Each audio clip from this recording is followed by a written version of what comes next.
Hi children, good afternoon. Welcome to today's social science class. Today we are going to start a new lesson that is from your geography, seventh chapter, chapter name Our Country India. Okay, seventh chapter of geography, Our Country India. In this chapter we are going to discuss about location settings of India, then neighbors of India, and geographical and physical divisions of India, then political and administrative divisions of India. All these things we are going to discuss. Okay, so listen carefully. Let's start our class. Our country, India. India is a country of vast geographical expanse. In the north, it is bound by the lofty Himalayas, the Arabian Sea in the west, the Bay of Bengal in the east, and the Indian Ocean in the south. Watch the shores of the Indian Peninsula. Children, the peninsula is a piece of land that is surrounded by water on three sides. Okay, three sides water surrounded by land is known as peninsula. How India become peninsula? Because the Arabian Sea in the west, the Bay of Bengal in the east, and the Indian Ocean in the south. So that is why the Indian Peninsula, it formed the Indian Peninsula. India has an area of about 3.28 million square kilometer. The north-south extent from Kashmir to Kanyakumari is about 3,200 kilometer, and the east-west extent from the Arunachal Pradesh to Kutch is about 2,900 kilometer. The lofty mountains, the Great Indian Desert, the northern plains, the uneven plateau surface, and the coast and islands presents a diversity of landforms. There is a great variety in the climate, vegetation, wildlife, as well as the language and culture. In this diversity, we find unity that is reflected in traditions that bind us as one nation. India has a population of more than 120 crores since the year 2011. It is the second most populous country of the world after China. Locational settings. India is located in the northern hemisphere. The Tropic of Cancer, 23 degree 30 north, passes almost halfway through the country. From south to the north, mainland of India extends between 8 degree 4 north and 37 degree 6 north latitudes. From west to east, India extends between 68 degree 7 east and 97 degree 25 east longitudes. If we divide the world into eastern and western hemisphere, which hemisphere would be India belong to? India is completely belong to northern hemisphere. Due to great longitudinal extent of about 29 degree, there could be a wide difference in local time of places located at two extreme points of India. As such, the difference between these 2 points would be of about 2 hours.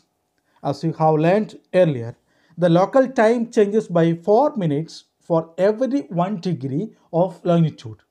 The sun rises about 2 hours earlier in the east Arunachal Pradesh than in the west Gujarat. You have already read earlier why the local time of longitude 82 degree 30 east has been taken as the India's standard time. The meridian or longitude is also termed as the standard meridian of India. India's neighbors. There are 7 countries that share land boundaries with India: Afghanistan, Pakistan, China, Nepal, Bhutan, Myanmar, and Bangladesh are sharing land boundaries with India. Across the sea, the south, the lie our island neighbors, Sri Lanka and Maldives. Sri Lanka is separated from India by the Pak Strait. Political and administrative divisions. India is a vast country. For administrative purpose, the country is divided into 28 states and 9 union territories. Delhi is the national capital. The states have been formed mainly on the basis of languages. Physical divisions. India is marked by a diversity of physical features such as mountains, plateaus, plains, coasts, and islands.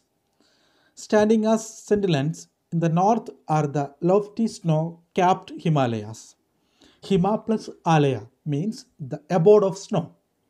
The Himalayan mountains are divided into three main parallel ranges. The northernmost is the Great Himalaya or Himadri. The world's highest peaks are located in its range. Middle Himalaya or Himachal lies to the south of Himadri. Many popular hill stations are situated here. Find out the names of five hill stations. The Shivalik is the southernmost range. The northern Indian plains lie to the south of the Himalayas. They are generally level and flat.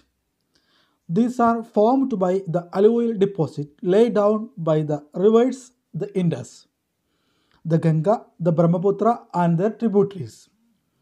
These river plains provide fertile land for cultivation. That is the reason for high concentration of the population in these plains. Children, alluvial deposits means these are very fine soils brought by the rivers and deposited in their river basins.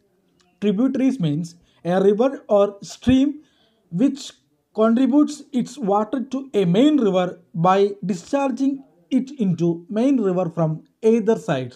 In the western part of India lies the Great Indian Desert. It is a dry, hot, and sandy stretch of land. It has very little vegetation. To the south of the northern plains lies the peninsular plateau. It is triangular in shape. The relief is highly valleys. Aravalli Hills, one of the oldest ranges of the world, border it on the northwest side. The Vindhyas and the Sapturas are the important ranges. The rivers Narmada and Tapi follow through these ranges. These are west flowing rivers that drain into the Arabian Sea. The Western Ghats or Sahyadris border the plateau in the west, and the Eastern Ghats provide the eastern boundary.